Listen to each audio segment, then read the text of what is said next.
તો નમસ્કાર દર્શક મિત્રો, સમાચાર આવ્યા છે મહીસાગર જિલ્લાથી। મહીસાગર જિલ્લાના સંતરામપુર તાલુકાની હરિગરના મુવાડા ગામની પ્રાથમિક શાળાને જમીન દાતાએ માર્યા તાળા। દાતા દ્વારા આપવામાં આવેલી જમીન વિવાદને લઈને પગલું ભર્યાની પ્રાથમિક માહિતી। શાળાને તાળા મારવામાં આવતા વિદ્યાર્થીઓ અને શિક્ષકો અટવાયા। રજૂઆત કર્યા છતાં પણ કોઈ નક્કર પગલાં ભરવામાં ન આવતા હાલ તો શાળાને તાળા વાગ્યા છે। વાલીઓ દ્વારા વિદ્યાર્થીઓનું ભાવિ જોખમમાં લાગતા રસ્તાને કરાયો ચક્કાજામ। લુણાવાડાથી સંતરામપુર રોડ ઉપર સ્થાનિકો દ્વારા ચક્કાજામ કરવામાં આવ્યો હતો। જમીલા દિવાનનો રિપોર્ટ, ન્યૂઝ ટુડે, સંતરામપુર। હાલ રસ્તા રોકો આંદોલન તો એ કરી દીધું છે, રસ્તા ખુલ્લા કરી દીધા છે। પીઆઈસી પોલીસ સ્ટેશન છે, જમાદારને બોલાવીને, એટલે રસ્તાનો કોઈ પ્રશ્ન છે નહીં। પ્રશ્ન શાળાનો હતો કે જે દિવાલ બનાવે છે, જે બંને બાજુ શાળા જે મધ્યમાં છે અને બંને બાજુ જે દાતાઓ બંને બાજુ એની પોતાની જમીન આવેલી છે, બંને સંયુક્ત રીતે જમીન આપેલી છે। એટલે એક બાજુ જે દાતા છે એમણે દિવાલ તોડી અને સીધી કરવા માટે એ પ્રયત્ન કર્યો છે, એનો આ પ્રશ્ન હતો।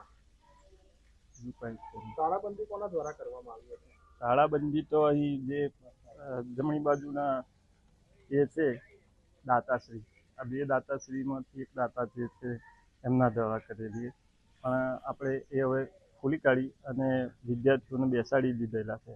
તે કોઈ પ્રશ્ન છે નહીં। બંને મને આપણે આવતીકાલે પ્રાંત સાહેબના અધ્યક્ષ હેઠળ એની સુનાવણી રાખેલી છે અને સદર જમીન માપણી કરી અને પ્રશ્ન હલ કરવામાં આવશે। સર, વર્ષોથી શાળા ચાલતી હતી, શાળાનો કમ્પાઉન્ડ વોલ પણ હતો, પરંતુ અંદર એક કમ્પાઉન્ડ વોલ બીજી બનાવવામાં આવી, જેને લઈને સ્થાનિકોનો આક્રોશ છે, એ બાબતે શું કહેશો? એ અહીંના એસએમસીની જે મિટિંગ હતી અને એમાં એ એસએમસીએ સંયુક્ત રીતે ઠરાવ કરી અને દિવાલ કરવાનો ઠરાવ કરેલો છે। એ ઠરાવ પણ છે મારી સાથે, અને એ દિવાલ જે ત્રાંસી હતી એને સીધી કરવાનો એ પ્રશ્ન હતો। ઓરડાને અડીને દિવાલ છે, બારી પણ ખુલે એવી પરિસ્થિતિ નથી, તો કેમ ઠરાવ કરવામાં આવ્યો? એ એસએમસીનો મુદ્દો છે। આપણે તો હવે આવતીકાલે પ્રાંત સાહેબની અધ્યક્ષતામાં બધા બંને દાતાશ્રી, આચાર્યશ્રી, ટીપીઓશ્રી, સીઆરસી અને બોલાવી અને એનો પ્રશ્ન રેગ્યુલર જે કાર્યવાહી જે છે એ રીતે પૂર્ણ કરવામાં આવશે। શું નામ સાહેબ તમારું?